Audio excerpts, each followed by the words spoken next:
Welcome to Plus Sports, the show where we give a different perspective on sports as we look at the stories of athletes who amaze and inspire. I'm Patricia Bermudez-Hizon. Here we will give you not just the latest in the sporting world, but also the stories behind the athletes' struggles, victories, and motivation. We go beyond the stats as we celebrate great athletic feats with you.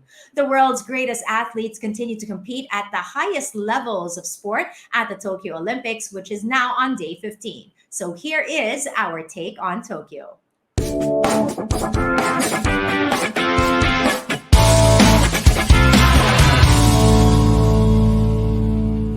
The Philippines officially wrapped up its campaign in the Tokyo 2020 Olympics today, but not before seeing three of our Olympians compete for medals earlier. Boxer Carlo Paalam took on Great Britain's Galal Yafai in the men's flyweight final at the Kokogikan Arena and had a chance to give the country its second Olympic gold medal and first in boxing. Despite a valiant effort, Paalam fell to Yafai via split decision, with 4 of the 5 judges giving the bout to the British fighter. The 23-year-old Paalam was knocked down in the first round and fell behind early on the judges' scorecards and was still behind after 2 rounds. But Paalam had a strong third round to finish the fight on a high note, but still fell short on 4 of the scorecards. Despite the loss, Paalam still ended up with the country's second silver medal after Nessie Patesio and third medal in boxing together with Yumir Marshall's bronze medal.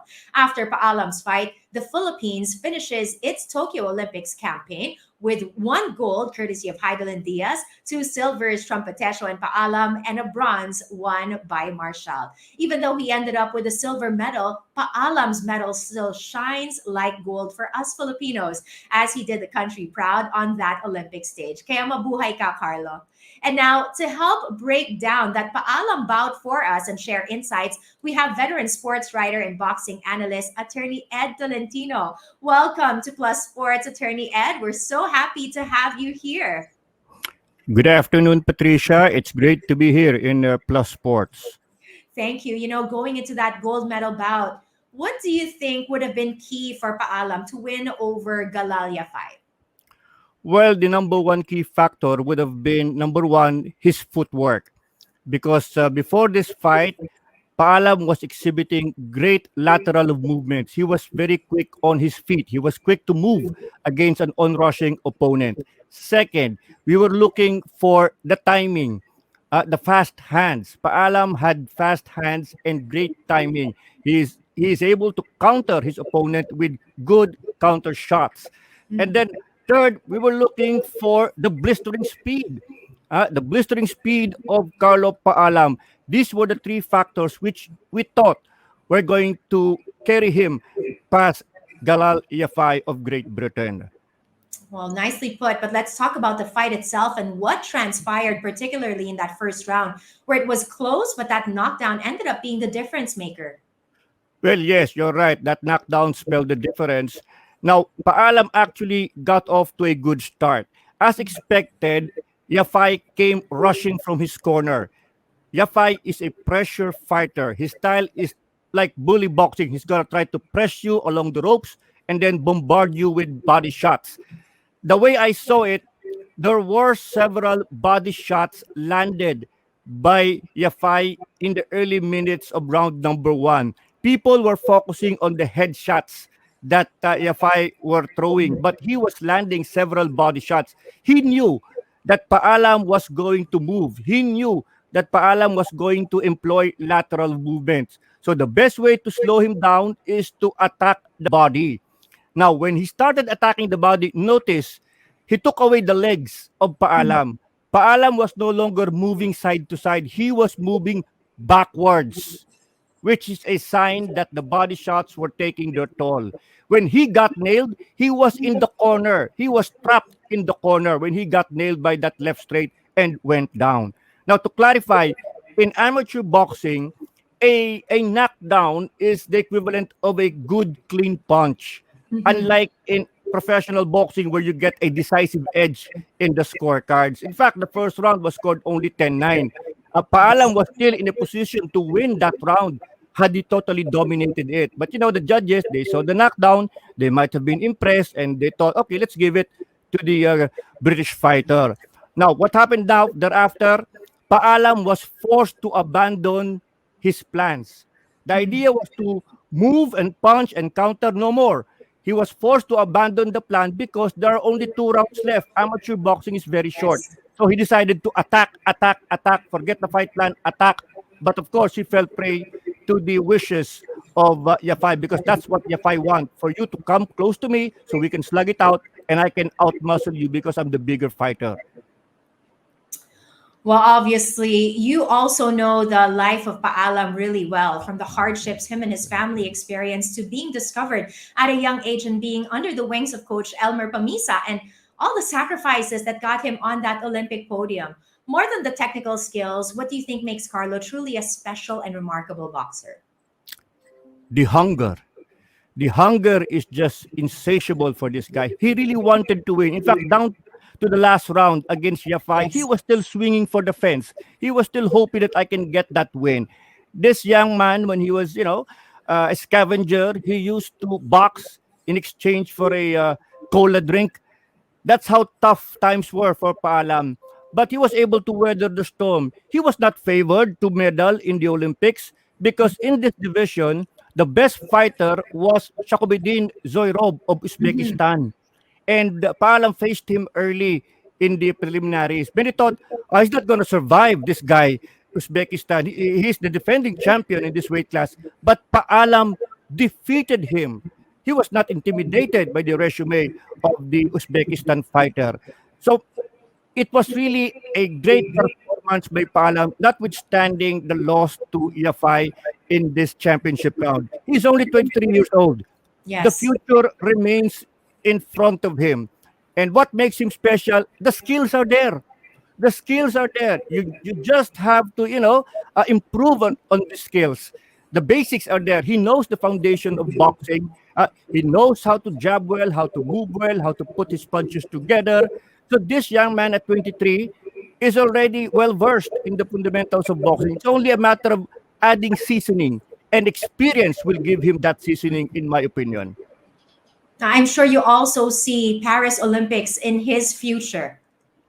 Yes, he's only 23 years old. And remember, the Paris Games are only 3 years away because the Tokyo Mhm. Games were delayed. Now, there is an option for him to turn pro. And that will also be quite tough to decline. But I believe he will stay as an amateur fighter because he still has enough years left. So the idea is to get that seasoning, that seasoning for the next 3 years and qualify again for the Paris Games. I believe that he will learn from this experience. His confidence will be boosted. And I can already see, if he makes it to Paris, I can already see the battle cry for Carlo Paalam. It will be, Glovers in Paris. That will be the battle cry for all I our love boxers. that, attorney Ed. Yeah, I really yeah, love your insights. yeah, I also want to ask you, attorney Ed, what say you yeah. about the success of that ABBA program, rather, that gave us 2 silvers and a bronze medal haul in Tokyo? Absolutely, we have to give our hats off to all these officials, Ed Picson, the ABAP CEO, all the guys there, down to the trainers, the coaching staff, Nolito Velasco, everybody. These are grassroots talents. 23 years old, Petesio, Mhm. Marshall. The thing here is that they were seasoned. They were allowed to participate in tough international competitions, world amateur championships.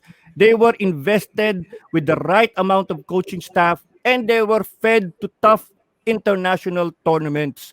And you can never, actually lose in this kind of tournaments because you get the seasoning that you need. That's why they qualified for the Olympics. Also, a major boost here is the entry of women's boxing. For the first time, Yes. Filipina boxers took part in the Olympics. And this is our maiden appearance as far as the Filipina boxers are concerned. And we already won a silver medal in our maiden appearance. So that's girl power to the max, the way I see it, with Nesty Petesio bagging the silver. So we now have the men's, we have the women's boxing at the forefront of our assault towards that Olympic gold. Before I let you go, you are a veteran journalist and an analyst for sports. And I'm sure that you are just reeling with pride with what we have achieved as a country here in these Olympic Games. What would be your message so that we can continue to move forward in these types of international, sports meets? Well, for our boxers and for our athletes in general, what happened is a mere aberration. Remain an inspiration to everyone. You are still young, the future remains in front of you. As I'd love to say, it ain't over until it's over. So continue to push, continue to strive for excellence. You cannot actually lose when you performed well in the biggest stage in sports, the Olympics. This is the Olympics. For you to actually reach there means you belong to one of the best. So draw inspiration from this very impressive Olympic performance. And as I said, the Filipino people, vaccinated and not yet vaccinated, are all behind you because you injected us with this rare sense of pride. Saludo kami sa atletang Pilipino. Oh, I am so happy that we had you today. Thank you so much, Attorney Ed. Thank you for your time. Thank you, Patricia, and congratulations to all our Olympic athletes. Absolutely. That was veteran sports journalist and boxing analyst, and obviously a very passionate man for sports, Attorney Ed Tolentino. Meanwhile, our two other Filipino athletes who competed today were Yuka Sasso and Bianca Pagdanganan, who ended their Olympic stints on a high note at the Kasumiga Seki Country Club. Sasso and Pagdanganan gave a good account of themselves in the final round earlier today. Sasso, the U.S. Women's Open champion, finished her first Olympic campaign with a 6 under par 65 to finish with a 10 under par 274 and gain a share of the ninth place, which is a massive improvement from her slow start in round one, where she was at 47th place. She just kept fighting and improving each day and came up with a real strong finish with birdies on hole 12 to 14, an eagle on hole 17, and finished the round with another birdie. Pagdanganan, meanwhile, shot a 3 over par 74 in round 4 for a total score of 1 over par 285 for a tie for 43rd place. But she did leave a great impression on that Olympic fairway and showed that she truly is a remarkable golfer. We are proud of both ladies for representing the country real well at the Tokyo Olympics. With the Olympics already in day 15, let's take a look at our latest medal tally, with two countries in particular still locked in a tight race on top of the medal table. China is still on top of the medal table with 37 gold medals and 81 total medals. The United States is still right behind them with 33 gold medals and 101 medals overall. Host country Japan, meanwhile, is at third place with 24 gold medals and 52 total medals. Great Britain has climbed all the way up to fourth spot with 19 gold medals and 59 total medals.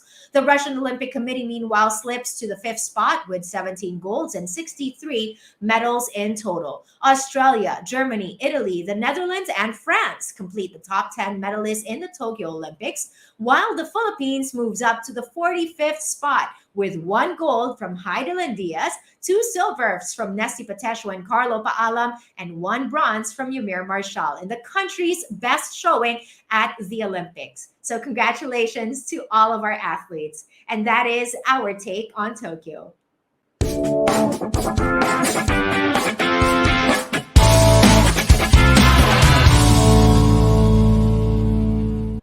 Here on Plus Sports, we also highlight incredible achievements of athletes, both here and abroad, in a segment we call Athlete's Feet. And today, we couldn't think of any other athlete to shine the spotlight on other than our boxer, Carlo Paalam. Earlier today, he fought in the men's flyweight final and was knocked down in the opening round. But the determined Paalam got back up and finished the fight and narrowly lost by split decision. That moment captures who this young boxer is. Every time he suffers a setback, he gets back up and keeps fighting. This is evident from his humble beginnings and throughout his journey to the Tokyo Olympics. So today, we'll be talking about Carlo Paalam here on Athlete's Feet.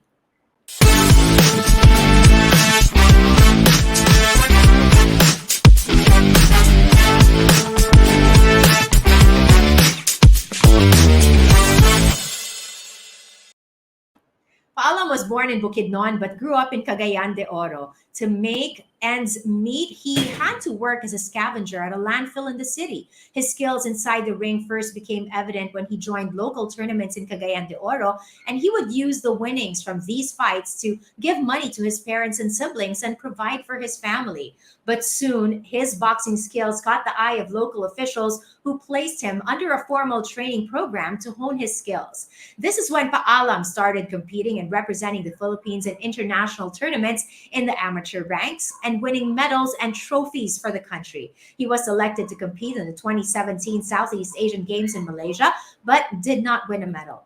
But as he showed earlier in his fight for the gold, Paalam always gets back up. So when the opportunity to play for the Philippines at the SEA Games came again, he didn't waste his shot, competing and eventually winning the gold in the men's flyweight division, in addition to a bronze medal at the 2018 Asian Games. Paalam has shown his resilience throughout his life, whether it is in helping and providing for his family to his bouncing back from losses in international tournaments. So it wouldn't be surprising to see Paalam bounce back from the loss and once again return to the Olympic stage to represent the Philippines and hopefully finally get that gold medal. And that is the inspiring story of our boxer, Carlo Paalam, here on Athlete's Feet.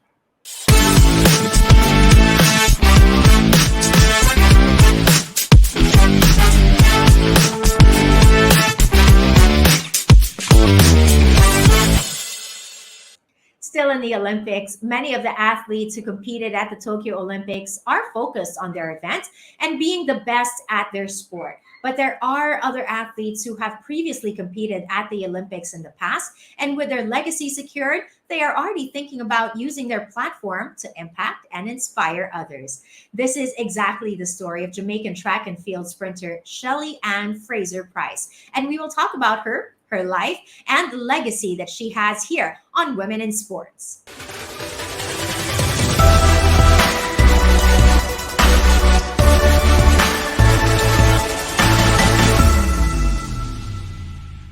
With 2 Olympic gold medals from the Beijing and London Olympics, Fraser-Pryce is also a decorated Olympian even before she headed to Tokyo. But she also helped Jamaica win the gold medal at the women's 4x100-meter relay event yesterday, adding to her total medals and giving her 8 total medals. Throughout her success, the 34-year-old never forgets to thank God, saying in an interview that it is her faith in God that directs every aspect of her life. Aside from her faith, the decorated sprinter also wants others to follow in her footsteps and become a track and field star. Through her Pocket Rocket Foundation in Kingston, the capital of Jamaica, Fraser-Pryce gives scholarships to underprivileged children, which covers tuition fees, books, uniforms, lunch, and even travel money. In her own way, she is making sure that not only will other people be inspired by her story, but also that they may be given a chance at a better life and will have better choices, such as going on to become an Olympic athlete like her. And that is the inspiring story and faith of Jamaican track and field sprinter Shelly-Ann Fraser-Pryce, right here on Women in Sports.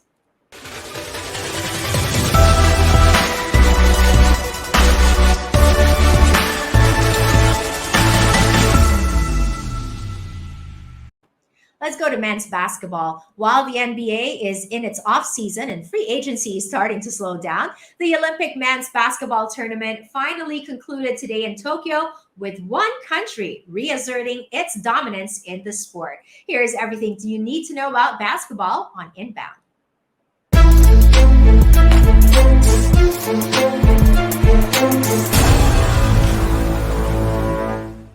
The Olympic men's basketball tournament had its gold medal match earlier, and when the smoke of the battle cleared, it was the United States which emerged with yet another gold medal. Despite having some bumps in the road, the United States will leave Tokyo with their mission accomplished after winning a 4th straight gold medal. Team USA defeated France with the gold medal match 87-82 to win the country's 4th straight gold and 20th overall, and once again cemented their basketball supremacy. Kevin Durant led the Americans with 29 points, including 21 in the first half, to go with 6 rebounds and 3 assists. In addition to the 3 gold medals, Durant also became Team USA's all-time leader scorer in the Olympics, surpassing Carmelo Anthony. Jason Tatum, meanwhile, added 19 points and 7 boards for the Stars and Stripes. Utah Jazz center Rudy Gobert led France with 16 points and 8 rebounds, which was looking for its first Olympic gold medal. After leading by double digits early on, the French threatened to come back in the final minutes, but ultimately fell short to settle for silver. And that's all the hard court action we got for you here on Inbound.